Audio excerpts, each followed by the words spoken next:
Okay, it is 1 o'clock and we are going to start streaming here. Welcome everybody. People are kind of joining us. Today is Monday, April 6th. It's a beautiful day. I don't know if you had a chance to go outside yet, but it's gorgeous out. And we are going to cover, today, we're going to do what's called, I'm calling the Distance Learning Toolkit. And the idea being that we're going to go through kind of a synopsis of what we've done so far the last couple of weeks.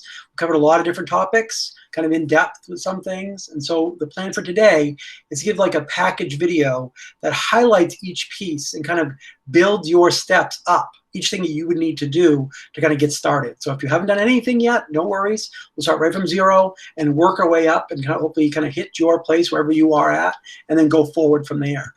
So I'm really hoping that this video will be a good starting place. If anybody needs a place to start or not sure what to do, this will be the one to start with so they kind of know. Make sure I admit everybody. So before we get going here, a couple housekeeping things. One, you want to make sure you go to, if you are in the district, rsu19.info and scroll right down here. And you'll see the text sign in. Go ahead and click on that. If you're not in RSU19, no worries. You don't have to sign in. Or if you come down here, it actually won't be highlighted. You won't be able to see it. So no worries there. Also, all the previous videos. I did work this weekend to try to get everybody back up. All the different videos I've done so far. So if you're looking for one, in fact, the topic of the day today, talking about the kind of the distance learning toolkit, the plan will be that those will all reference certain things. So if I ask you, how do I use this tool? That'll go to the video link directly to the one that you would need for that. Also looking at that, I'll do a quick screen share here.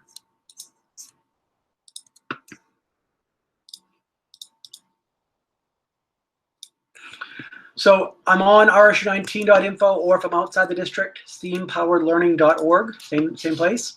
As I scroll down here, you'll see the links here, but also this is the show notes from all the different previous episodes, and I can see all these here. And so if there's anyone specific that you're looking for, let's say I'm looking for customizing Chrome, so that was on the 26th.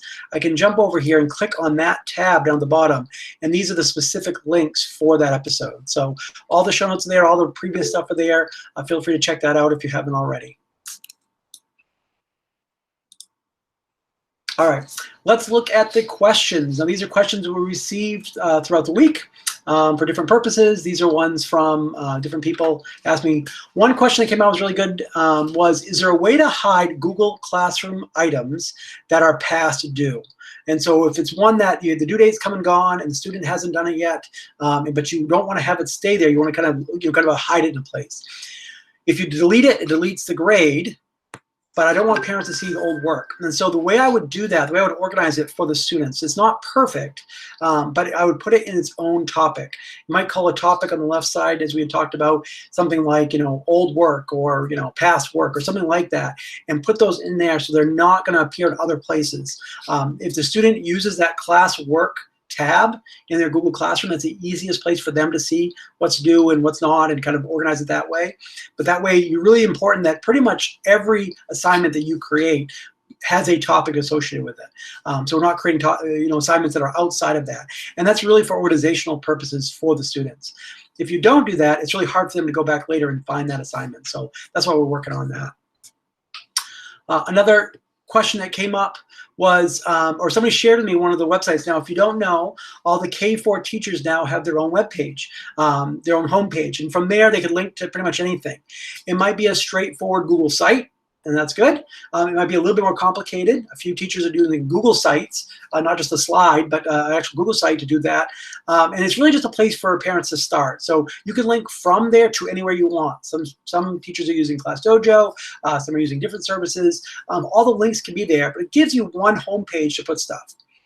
What I wanted to recommend, though, is looking at your audience. Some of the students right now, or parents, would just reference that through a phone. They're probably just using their smartphone. Some have laptops, some have tablets, some have just a smartphone. And so we want to be careful with putting too much stuff on a single slide. Because if I'm looking at something and this is my screen real estate to see it, it might be too small. So I want to think about that. It would be better or probably easier for them if you have multiple slides, one for each kind of topic. and that way you're not missing anything. You have everything you need, but that way they can see it easier. They may not see something that has a lot of stuff on one slide. So in this situation, you just think about less is more. And if you're not sure what it looks like, pull up your own phone. So with your own phone, you can go on and you can probably, I'm sure you can just look at that link. If you go to your tab, here we go, thank you. If you go to your tab, your slide, you can click publish and you'll see what it would look like on a phone or anything else. One thing that's built into Google Sites, it's kind of a cool feature right in Google Sites, is they'll give you a preview, and they actually give you the option of being able to look at what it looks like on a laptop or a desktop, what it looks like on a tablet, and what it looks like on mobile, on a phone. And it actually rearranges the items in for you. So it's a trade-off with Google Sites. It doesn't let you do just anything you want, but the trade-off is that it's more likely to be viewable by somebody else watching it.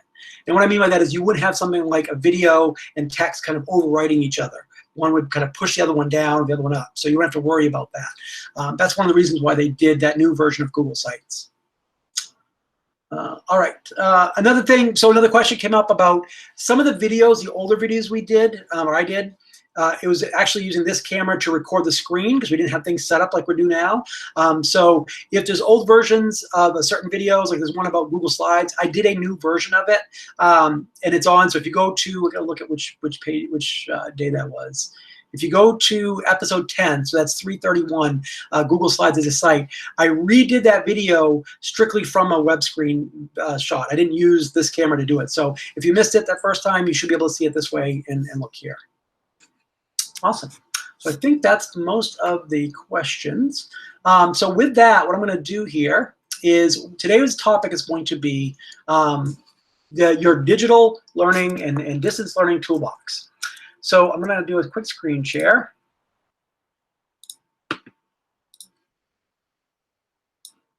These will all be on the show notes. Okay, let's see what that looks like. But we're going to go through it from kind of step one and all the way up through. The idea here is that starting from zero. So some of you, this will be repeat for you. Some of you may not. But I really want to be able to kind of have one location that somebody starting out would be able to reference and not have to kind of start over again. I was thinking about that, looking at the list we're already starting to make, we have quite a few topics we've already talked about. So I really think it's important for us to have, this is stage one. So this is what I'd walk them through. Step one, again, this is an obvious one, but I think it's worth mentioning here. It's really was important for our district, especially, and I'm sure all districts when they started out, to make sure that our students were prepared ahead of time and had what they needed. And what I mean by that, I'm talking the basics. So they had food, they had safety, they were okay, they were getting checked on. And I just use the terminology love just to encompass all the other things that we're doing. The reason why we're reaching out, a lot of our staff called parents directly the first week of us being out to make sure that everybody was okay. And I know now, whenever we're doing classes and we're checking up on those students, we're asking about how they're doing, not just educationally, but across the board. So regardless of all the techie stuff, this is the most important of what we're doing here. And so we did actually make a website, and we use Google Forms for that, for parents to be able to put in their information to collect their addresses and how many meals they might need, and if there's other special needs they have. We've also been using those buses, have been running every day to provide things like Chromebooks or laptops or other devices. So that's been super helpful that way. After your basic needs are met, step number one is what device you're going to use. Now, you have to be careful. People can get kind of into, almost religious wars about what's the best device itself. Mac, PC, Chromebook, tablet, iPad, this, whatever. I'm not interested in all that kind of stuff. I think it's important. We can have those discussions. This isn't a conversation right now on, like arguing about which was which. We're going to use what we have today, and there are rationale and reasons why that's the case. So in our district, we're pretty much Chromebook heavy. Your students, if they don't have one, that's what we've been handing out, and the ones that didn't go home with them initially, that's what's been traveling on the bus. So many of you may have a Chromebook right now that you're using. The Chromebook is a trade-off. Now, what I mean by that is you can't do necessarily everything that you necessarily could have originally done on a PC or a Mac as far as the local stuff, meaning download stuff, some of the higher end programs. If I'm trying to edit with Adobe Premiere, I'm probably not going to use a Chromebook for that. But 99% of what we do every day, as far as the most common tasks, Chromebooks are great for that. And the management of them, the fact that they can be remotely controlled as needed for our students. So if we need to push something for our students, we can do that without having to touch the machine. That is invaluable. In fact, right now, it's even more valuable than ever. If you think about it, there are new apps that are just being started. For example, the Google Meet Grid View, the one that now some of you guys may have seen before or installed, and some of these other new little programs or extensions, they didn't exist 3 weeks ago. So we couldn't have installed them beforehand. But now, because we have these managed machines, as things get rolled out, we can vet them, we can look at them, make sure they're okay, and then the tech department can push them out. So now all the students have them with a click. And that's really huge. I mean, that ability for us to kind of remotely manage those things really makes a big difference. So the Chromebooks. Also Chrome itself. In this case, we've used the browser Chrome kind of as our platform. And what I mean by that is it doesn't matter what type of machine you're on. You can be on a mobile device, you can be on a tablet, you can be on a laptop, you can be on a Chromebook, whatever. And your extensions, your bookmarks, your stuff kind of follows you around wherever you go. That's a really crucial part of this. And so we've kind of developed, worked around that being our platform. Next up is connectivity. So this all works basically if you're online. Now that's an issue. Now we know we were really working hard. Our district is working really, really hard to reach out to those students and families that aren't able to get online. If it's a situation where they could get online but they haven't before, so we're connecting them, or it's a situation where they just can't, and so we're providing hotspots for them to be able to use. Also for our teachers, same idea. Now we all know there are dead spots in Maine. There are places where you just can't have connectivity. It doesn't matter, cell towers or Wi-Fi or whatever. So those are just things we're going to have to work around and do our best. So there are some offline options. For example, if I have a Chromebook and I'm a student and I'm working on it, by default, the offline option is already turned on. And what that means is when a student goes on to somewhere where there's the internet, they pull up Google Drive, it will download locally those docs that they need to work on. They can go away from the internet, work on something, and when they go back to the internet again, it will resync them up. So that's by default turned on, and so that should already be installed. And that also, of course, predisposes that students are going to be able to get to, from home to someplace with internet.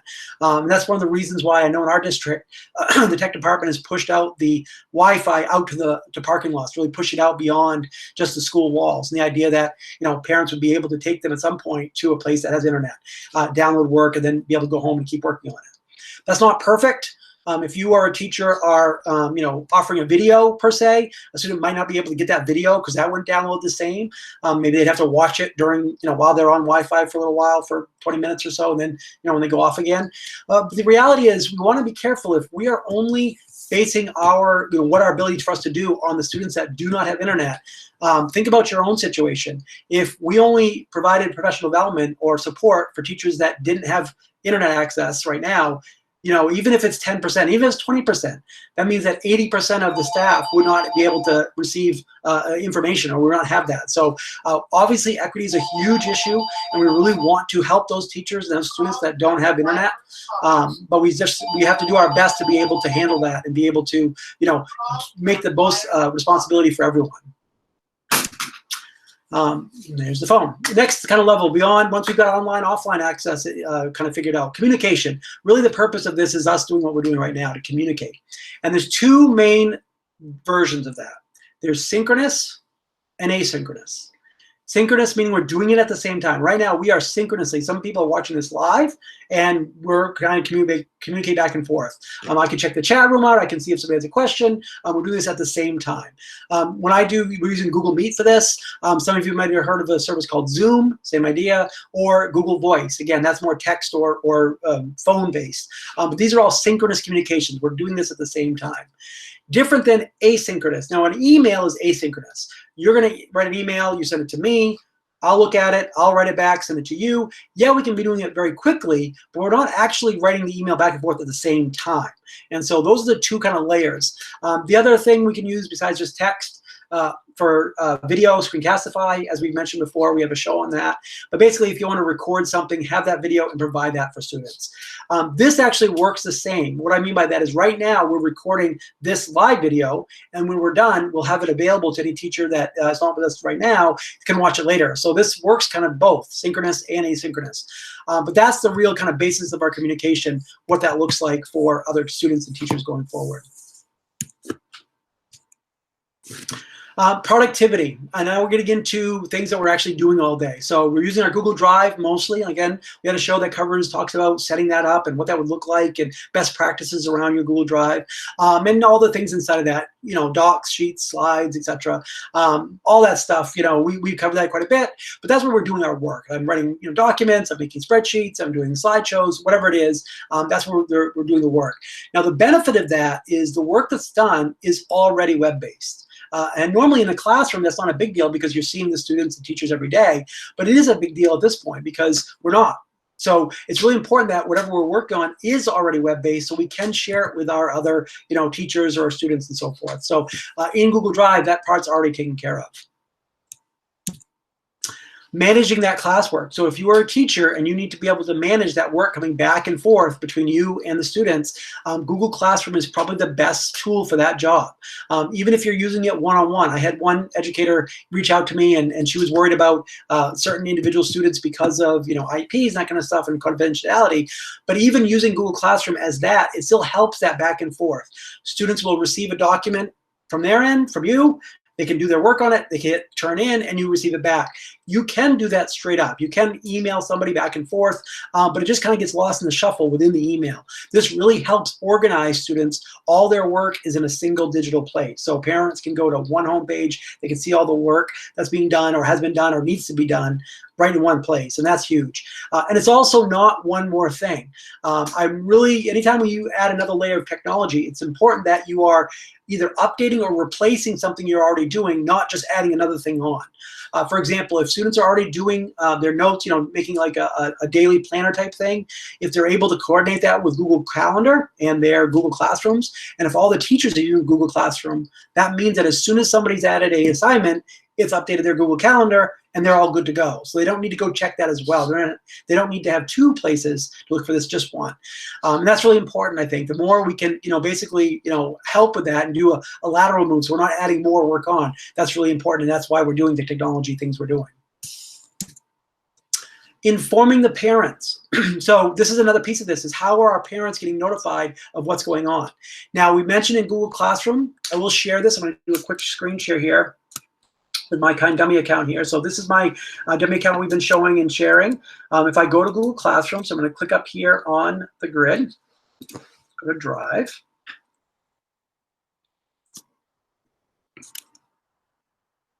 So here in Drive, if I want to, oops, I'm sorry, I'm going to click on this and go to Classroom. I just clicked on the wrong one. So if I want to make sure that parents are being notified of what updates I'm making, right in here, I can go to one of my classes, click on this, go to People, and any of my students inside of here, I can invite guardians. And now what that's for, that means that as soon as you make an assignment, it will give them a summary. It won't do every single thing that you do, but it'll give them a summary of the assignment, say, for the week or for the 2 weeks. They can determine how they want to receive it, how often. But their email, they'll receive an email that says, hey, Kern just received this assignment. Here it is, here's the work it's due, all that kind of stuff. Again, it's a one-time deal, and once it's been done, you don't have to worry about it again. You make the assignments, they're in Google Classroom, mom and dad will automatically receive them. Also, if you go to a classroom and there's already been students that already have email addresses put in, that means that that student's already had that done in another class. So again, it only has to be done once, and then it works for everybody. Finally, while we're in here, while we're in our Google Classroom right now, making sure, I think I have almost everybody now, but if I click on People up here, there's this little icon right here to add additional teachers. You want to make sure that you've shared that with our account Classroom right here, at rsu19.net. And that means that if something comes up and we need to be able to pop into your classroom for some reason, we can do that really easily. So if you haven't done that already, make sure you do that for me, please.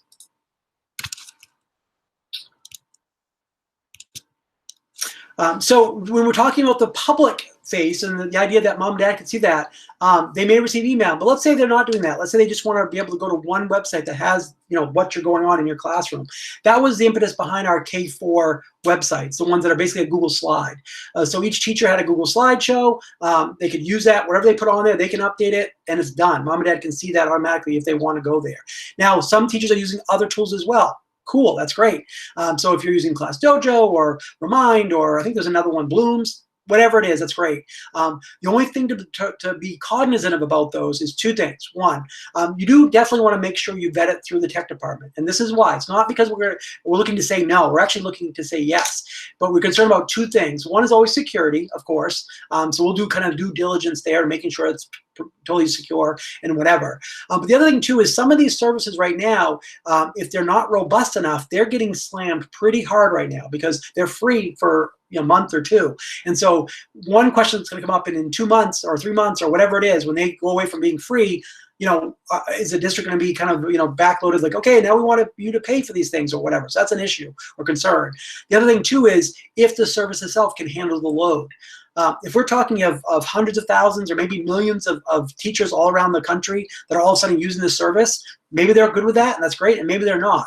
So we don't want parents to kind of dive in and use a certain service that, 3 weeks later, because of the workload, because the load is getting hit by, all of a sudden it kind of goes down and doesn't work as well. So again, we're looking to say yes. If we ever kind of said no for some reason, like we don't want to use the service, because we would work with you to figure out why that is. It's not a case of just indiscriminately trying to say no. It's really trying to find the best tool for the job. So another reason why we talk about informing parents, Facebook is a good example. Facebook is a great way to reach parents. Probably every parent almost is on Facebook. But that's just the point, is not every parent is on Facebook. And it's really difficult for us to require parents to create an account to go to Facebook. I'm really concerned about that. Alternatively, if we have a situation where we can have a public face, a public item that goes out, yes, it can also get sent to Facebook, no problem, but that's not where it originates, because it's really difficult to go from inside Facebook out again. So it's easier to go from outside in. And so we want to be mindful as a district of how we create public information, how it gets disseminated, and that process, that workflow from one thing to another. So that's why we've been really mindful of how we've done that. And then, of course, Google Sites. We mentioned about Google Sites. Let me do another screen share. I'll pull up really quickly here. If you haven't played with it yet and you want to, just kind of see how it works. Again, if you click on the grid up in the upper right, I'm just at google.com. Let's scroll down a little bit right here to Sites. I think I have I'm going to go to new Google Sites. I wouldn't create an old one now because the new ones are better, better in a lot of different ways. At one point, they were still kind of comparable, but now I would make sure I create a new one. So here's one we created just to kind of play with, to look how it works, I think last week. So I'll click on it. I just want to show you how it automatically addresses what type of tool you're looking at with, what type of device a student or a parent's looking at it with. So this is, just a kind of sample page, just kind of see what it looks like.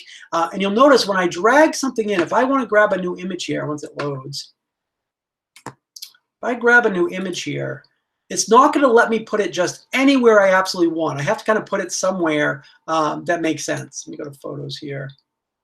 Here we go. I think I've used this picture a couple times. But as I insert, for example, an image or a video, if I drag it around, you'll notice it gives me these grid lines, kind of vertical lines here. And the reason why is this. If I want to view this website, what it would look like from a laptop or from a tablet or from a phone, I can click this little icon up here at the top. And so now I'm looking at it right now from a laptop or a desktop view. And you can see right down here, these icons. Now let's look at it from a tablet. And you'll notice that it resizes, and it still looks okay. It's still kind of not squished, too squished. And then I'll look at it from a phone. And then you notice how these pictures here are vertical now rather than being next to each other. So it does this automatically because, honestly, you wouldn't know what type of device they're looking at it from the other end. You wouldn't have any idea what version. And because of this situation we're in right now, more and more parents are using phones as their primary device to do work and so forth. It boggles my mind when I watch my own boys, my own children do pretty much everything on a phone. They're playing games, they're typing emails, they're doing all kinds of stuff. But it can certainly do that. And so this kind of helps with that. So that's a little bit more advanced than a Google slide as far as the workflow. But again, there's a trade-off there, what you're getting for that.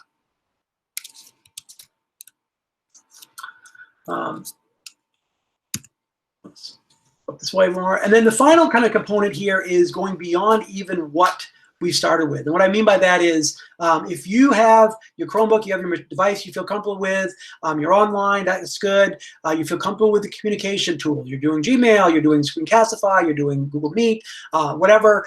You're comfortable in Google Drive. Like, these are the stages I would say it's worth kind of going in steps for to get comfortable with.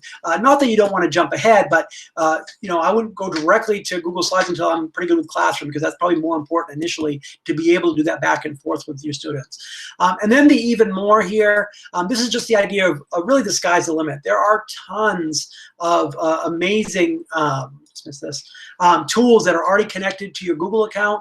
We've covered a couple of these when we talked about apps, extensions, and add-ons. I believe we did one whole show on that.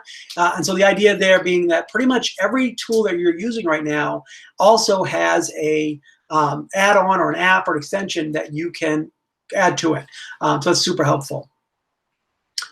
The last one that I want to share, and I skipped over this, and I didn't mean to, but I want to make sure that we cover this, is Google Meet. And I want to make sure I go through the process of you being able to create a Meet with your students or with live stream.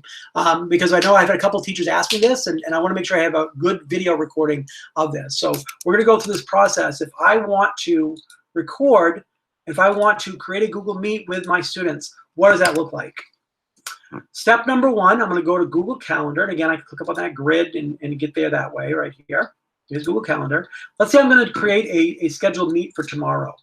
I'm going to click on the day I want to do it. We're going to do a meeting at, I'm going to say at 2:00 p.m. Now, by typing in the time, I'm going to click on Add Time right here, and it's going to automatically put a time frame in there. So it's not just all day, it's actual specific time. I can also adjust that by saying, okay, we don't want to go from 2 to 3, we're going to go to 2 to 2:30.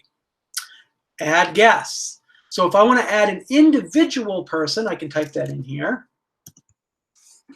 If I want to add a group, okay, we actually, is a home learning class. We actually, as a Google Classroom, it'll create a group right here. We can add that entire group at once. We also covered this when we did last week. We talked about creating labels or groups in Gmail, and so you can add that as well if I have another group right there. Scroll down. If this doesn't appear here, if this is empty, add conferencing right here. Now that's your Meet right there. Now, up to 250 participants. That means up to 250 people can be in it live at the same time, kind of go back and forth. Or if I click on this, if I scroll down a little bit, I can add a live stream.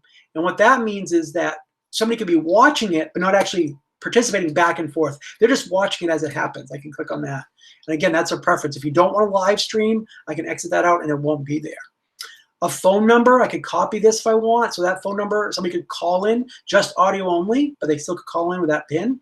Or if I wanted to send somebody this link right here, they could just click on that and pull it up when it's time. When I click Save, send an invitation. Here's my meeting for tomorrow. Here's my Google Meet. So when I'm ready to join, I'm going to click on this.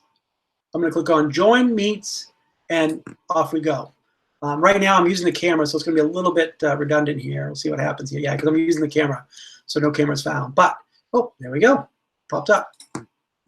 But I want to mute before I join, right? I'm going to turn the camera on or off, join now, and so forth. Everything else is the same as we've done before. Also, if you want to present, I can present my screen like I'm doing right now. So that's how I set up a Meet. If I want this meeting to recur, let's say every Tuesday at 2 o'clock, I'm going to click on it. I'm going to go into edit mode, this little pencil right here. Right here it says does not repeat. Well, this one repeats weekly on Tuesdays. So now every Tuesday at 2 o'clock to 2:30, this will be on there. And you notice the other people will be added as well. I don't want them to be able to invite others. So I'm going to turn that off. And I don't want them to see the guest list either. Again, that's optional if you want that or not. Click Save.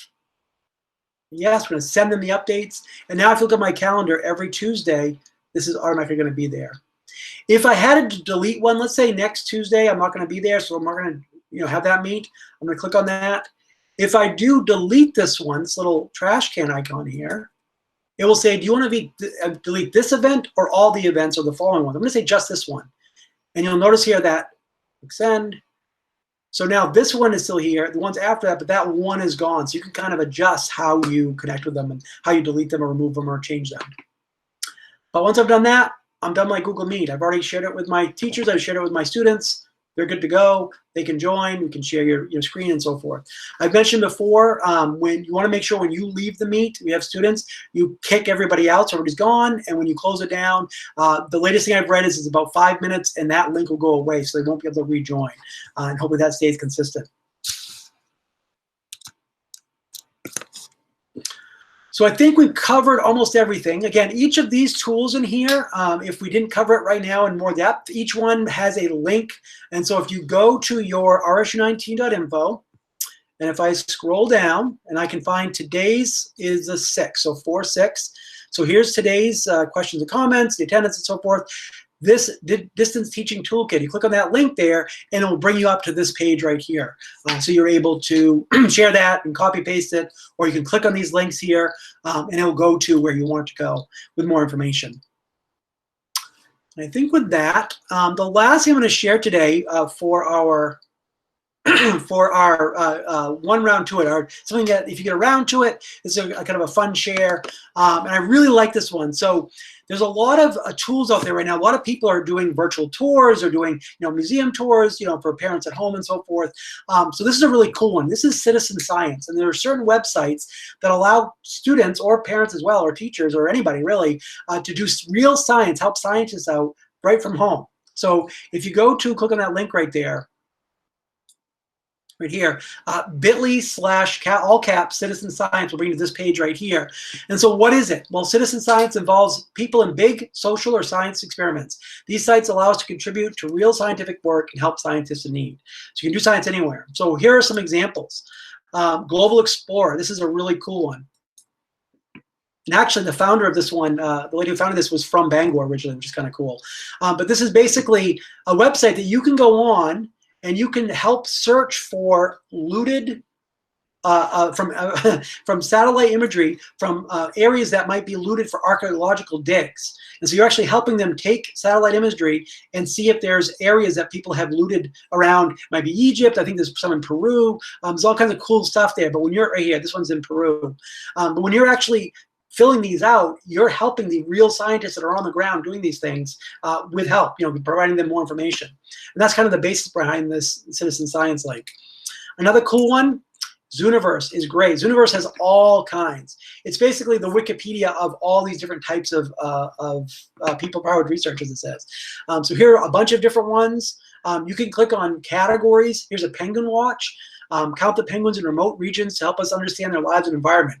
So what that means is you might be looking at a webcam and you might say, oh, I can, here's the image here. I can count there's 4 penguins today. And you click submit and they would have that. Or there's none. Or there's 3 penguins and something else. There's a sea lion or whatever it is. And there's all kinds of different types of really cool ones. One of my favorite ones actually is, I think I have it up next right here, Galaxy Zoo, which is also under Zooniverse. But Galaxy Zoo, you're actually helping all the different information that comes out from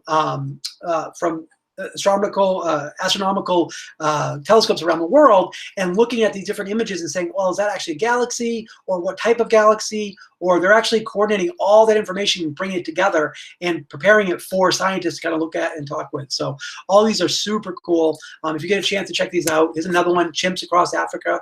And again, you can see if you can actually look and see images of chimps, and you basically say what kind of animals are here.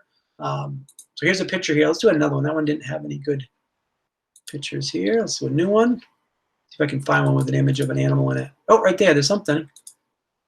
There might be a chimp right there. So there's an animal here I can see. I would come over and make my best guess what I think it is. And they will collect that information and provide it for the scientists. All right. So we're going to jump back here. The webcam. I'm going to check real quickly to see. Oh, there's all kinds of questions. All right, so a couple good questions. One, if you invite guardians, do they need a Google account? No, it's just an email. Whatever email address they use, they will just receive an email that says, hi, this, this teacher has sent this child's information. Do you want to receive this once a day, once a week? Like the parent can figure out how often they want to receive it and what their summary looks like. But it's just any email address will work for that. So it doesn't have to be a Gmail or Google account. If there's no invite guardians link in the Google Classroom, please email me, because we turn that on for everybody, but in case your account somehow slipped through, we have to turn that on to allow that to be there. So if that happened, just email me and let me know, or email Deck. Let's see, and a couple people asked that. Yeah, so if there's no invite guardians, I will go through and look again. Maybe if there's a couple people. How it goes is, if you're not in the classroom, the classroom teachers Google group, you may not appear there. So hopefully it will be there. If not, then I can go through and make sure. Another question came up, how do I do a screen share? And so a screen share, if you're in Meet, right, in Google Meet, you can go down, you can move your cursor in the lower right-hand corner, a little window will pop up, like a little box, a little menu bar, and it'll say present. Click present, choose your window, and you're good. You're screen sharing at that point. It also will show a video of you while you're screen sharing, so kids can see you at the same time. Another benefit, we mentioned this, is Google Grid View, if you want to see all your kids at once.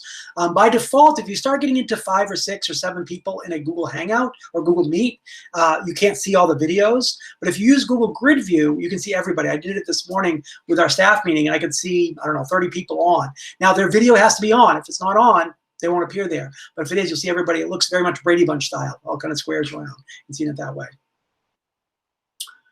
Somebody asked about what do I do to find responses in a quiz.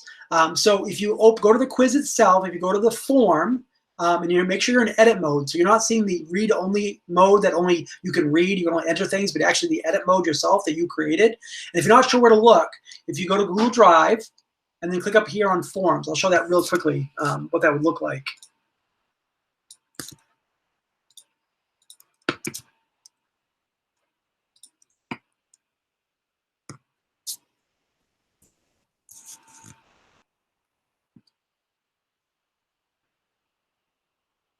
Okay, so you should be seeing my screen here. So I'm going to go up in the upper right here to the little grid, go to my Google Drive.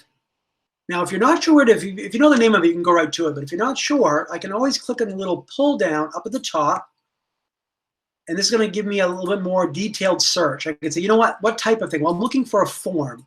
So click on that, go to my forms, click search, and here we'll just kind of a sub list right here. So if I look at this quiz here, if I double click on it to open it,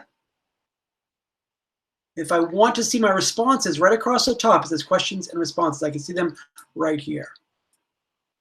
And so this is my responses right here that I can, go through individual by one student at a time, by the question, or entire summary of everybody at once.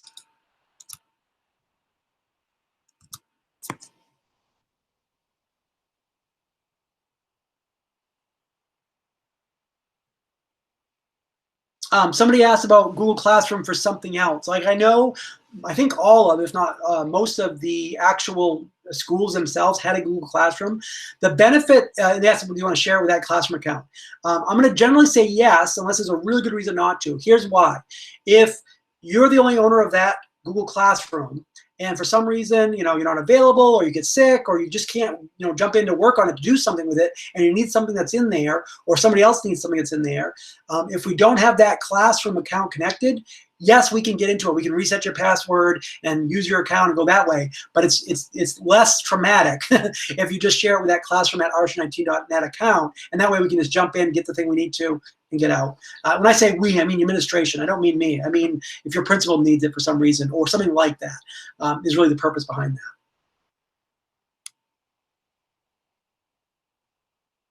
All right, I think that is most of the questions. I'm going to check one more real quickly here to see if there are any questions for the Q&A. Oh, so this is a question outside district. They're talking about a music theory packet. Hi, Lauren. I don't know if she's here today, but welcome. Is there a way for Google Classroom students to physically write or draw on top of their music staff? So talking about a music thing. So without a paper copy. We did do a version of the PDF editor, and we mentioned that. And so, but you're looking for actual music kind of focused tools.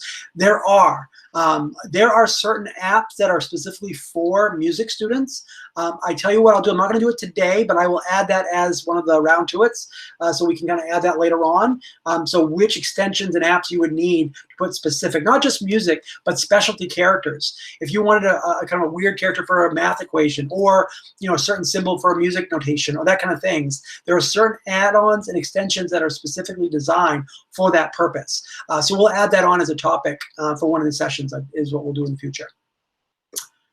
The other thing I wanted to mention, I try to be really good about this, is now kind of planning ahead by the week.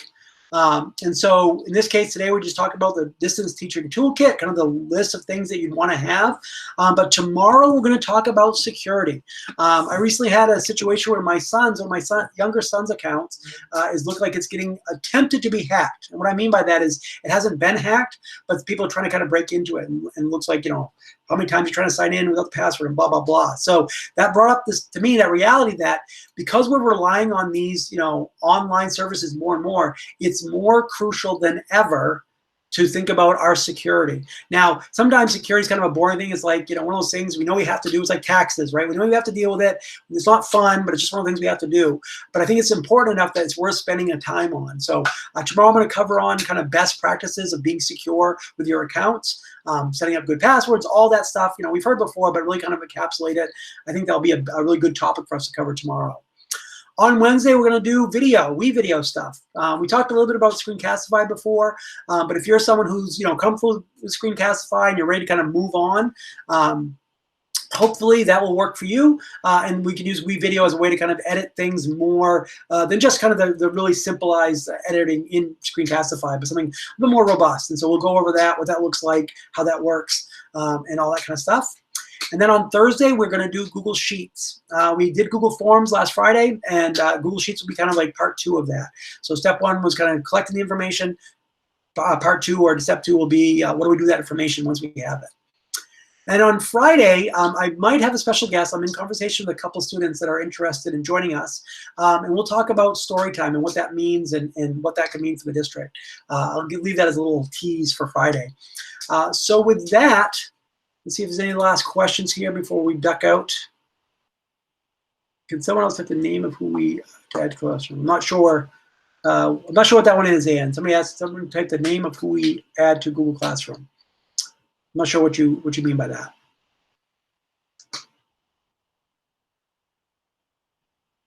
Oh, right here. I see what you mean. Sorry. classroom@rsu19.net. That account is kind of like a placeholder account we have, and that way, if we had to get into somebody's one, we can use that to get into it. So, okay. So one other question about when I went to present my screen in my Google Meet a couple of times, it looked like there was infinite going on. So right now, I'm using a webcam to record myself, and on my laptop screen is me. So if I screen shared that screen right now, it's like taking 2 mirrors and looking at each other. And it looks like they go on for infinity. So what I want to do is do the screen share and then go to a different tab or a different window depending on what I'm showing them. I don't want to stay on that screen. It wasn't an image of me, it was a webcam. Well, if you're screen sharing, it's going to be the same idea. If you go to a different tab, you won't be able to see what's being shown to everybody else, but they'll be seeing what you're looking at, basically. So if you're looking at the same screen you're looking at, it will look like it just goes on forever, even if your webcam is off. So that's what's going on with that.